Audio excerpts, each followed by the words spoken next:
Everyone, welcome to the Matrix Oracle. My name is Audrey. I'm your host for this Astro Forecast, May 9th, 2023. So we are again continuing the story of how energies are evolving. As I mentioned yesterday, there is this quincunx energy between Venus and Pluto. So the master teacher of love and the master teacher of power that are creating a sharp angle. And it's going to last a couple of days. So welcome to the channel. Thank you for hopping in. I'm going to wait a little bit. There's some new insights as far as the energies. What we're going to do, because this type of dynamic, and you see the sacred geometry, is very similar to yesterday and the day before. And it's kind of unfolding to a story. What we're going to look at today is what signs are going to be called more into certain aspect of healing. Okay, how do I do this? Again, math. So if some of you imagine that when I'm doing all my, channeling for the astrology, okay, what can I predict? Yeah, no, I'm doing calculations.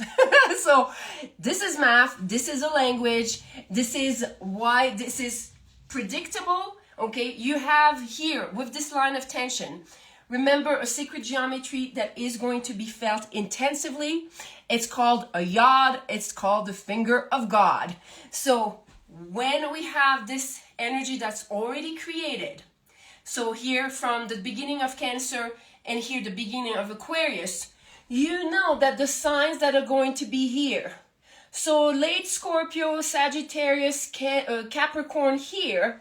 Okay, you guys, you're going to create a yod energy with this line that is speaking of watching the interactions that you have with others that are empowering or disempowering you.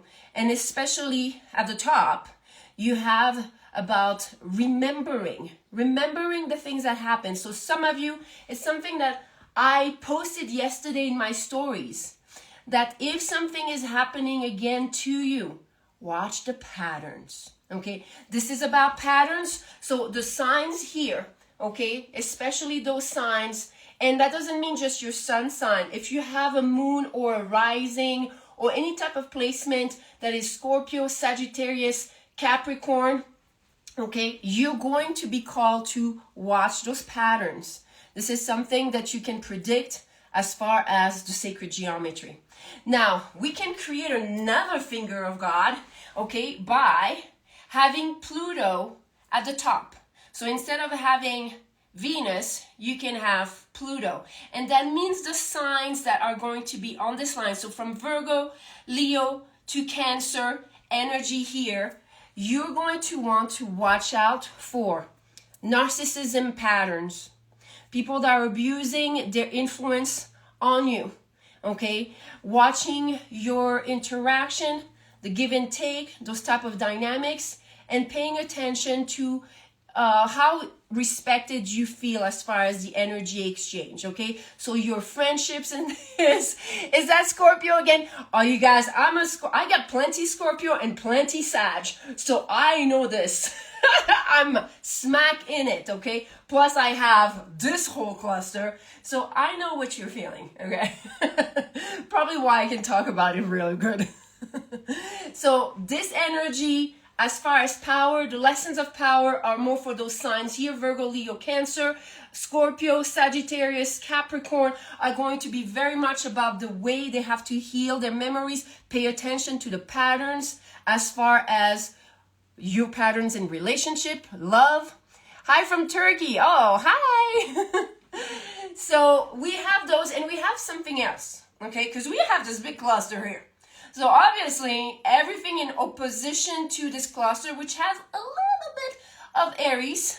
So Libra and Scorpio are going to be very much influenced in opposition by those energies that are talking about feeling lucky, feeling blessed, feeling that they can hold the light towards their goal, being challenged with those patterns of, whether or not, like we have here, can you feel empowered? Can you move forward? Can you heal your memories so you are feeling that you are deserving. You are worthy. Because remember, those energies here, Taurus is second house. Taurus is very much about your potential being transformed into money, into your power. Okay, and then here we have that spiritual aspect. So kind of like we're working on creating money with a more spiritual way of approaching things. Hi from Russia. Hi. So that's so cool, you guys. So those energy, we have something here. You see this energy kind of like square. Okay, so that means here we have some squaring energy, and that means we have some potential squares. So Libra that we have with Cancer as well as Aries and Capricorn. I'm sorry, I'm trying to fit in. This is creating what we call a grand cross or a grand rectangle, okay? So this type of energy is pushing you to grow. And for this energy, it is about, especially because it's doing this grand square with Chiron, healing your wounds of feeling empowered. Okay, some of you, you might not be initiating your ideas. You might be feeling like you're holding back. So if you have Aries, Libra, Cancer, Capricorn, this is going to come up to the surface. Do you still have a little voice that's telling you like, yeah, we're not doing this. We're not comfortable with this, okay? So no. We're not listening to this. We have, though, to understand why is this happening?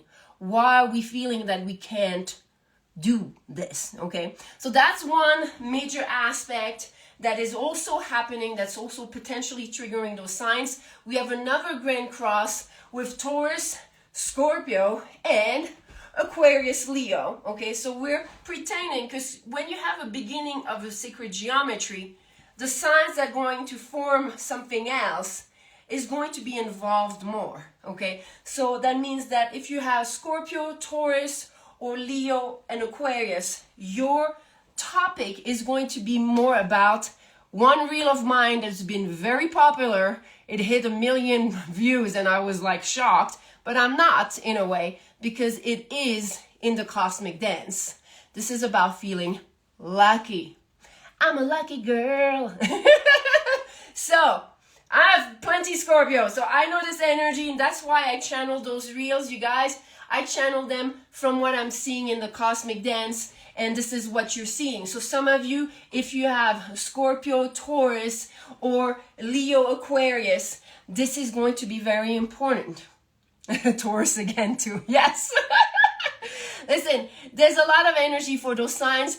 Don't worry, everybody's getting their share, okay? Because, you guys, if you do not have placement in those signs, you do have a house, you do have a theme. That means some of you, let's imagine that you don't have anything in Taurus. But maybe you have, well, maybe, let's say you have your house of Taurus in the 8th house, okay? So that means that everything that has to do with energy exchange, collaboration, how energy is respected, honored, shared with others, potential for building money, power, and things like this is going to have that theme. So you don't need placement anywhere. Everything has its action player in your chart. If you're Leo, we talked about this. This is about feeling lucky, okay? But you can be also kind of being challenged right now with this energy that could yard you, that could be like pointing at something that you have to pay attention, that is telling you, watch your power struggle dynamics with people, especially in your relationship. Watch your habits, okay? So we have the zodiac in our charts. You have all those signs that are actors or spectators, okay? So some of them are kind of a theme, and you have to notice, what is the theme of all my houses? What are the zodiac signs for my house themes, okay? And then you have certain players, and the players are the planets that you have. So that's kind of like different, but understanding that all the zodiac is here to teach you. You're just embodying an energy that is a little bit bigger because that's your soul that wants to learn those lessons. Okay, now I wanted to mention all water placement. Okay,